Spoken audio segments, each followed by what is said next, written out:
ग्रंथ का नाम बोधायन सूत्र है। वैसे तो लगभग ये 1000 वर्ष पहले लिखा गया था और बाद में इसकी जो प्रतियाँ बनती रही। जो मेरे पास ये है ये भी लगभग 300 साल पुराना है और ये गणित का आधार स्तंभ है और इसे ही पढ़कर पाइथागोरस ने जो है गणित की खोज की थी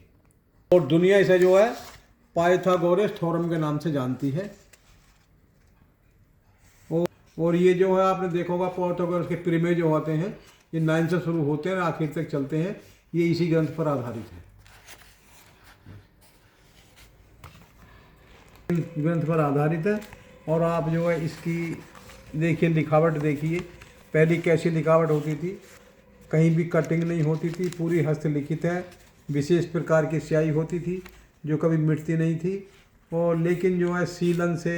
या पानी में जाने से जो है ये स्याही जो फैल जाती है, तो इसलिए बहुत इसे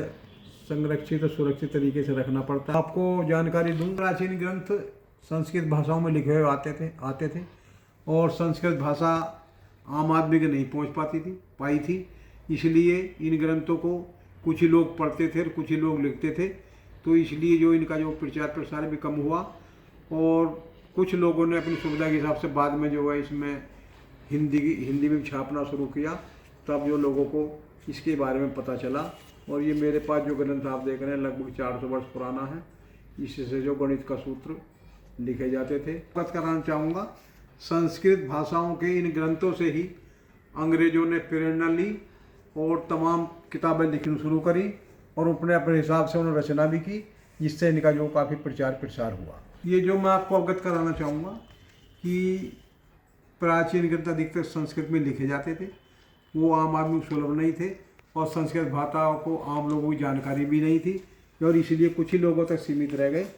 और जब डॉक्टर अम्बेडकर जवान हुए और उन्होंने ग्रंथों का अध्ययन किया तो उनके सामने भी समस्या है कि अधिकतर ग्रंथ संस्कृत में थे, तो उसे वो समझ नहीं पा रहे थे। तो उन्होंने जो संस्कृत भाषा सीखने के लिए स्कूल में प्रवेश लेने का मन बनाया, लेकिन उनका भारी विरोध हुआ और विरोध होने के बाद जो उन्हें किसी भी संस्कृत विद्यालय में जो है दाखिला नहीं मिला, तब उन्होंने अपनी कड़ी मेहनत से स्वाध्याय से ही संस्कृत सीखी और पढ़ी और उन तमाम ग्रंथों को पढ़कर इनकी जानकारी प्राप्त की। बाबा साहब डॉक्टर अम्बेडकर ने पूरे भारत में जब उन्हें कहीं भी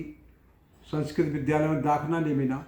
लेकिन उनकी जिज्ञासा थी, तो फिर उन्होंने बॉन यूनिवर्सिटी में जाकर जो है संस्कृत कक्षा में दाखिला लिया और वहाँ पर संस्कृत सीखी और उन्होंने वेदों का और मनुस्मृति जैसे ग्रंथों का अध्ययन किया। मैं अपनी तरफ से नहीं कह रहा, ये उनकी ऑटोग्राफ बुक में लिखी है, उस ग्रंथ का नाम है वेटिंग फॉर वीजा, उसमें बाबा साहब ने अपने उसका जिक्र किया है।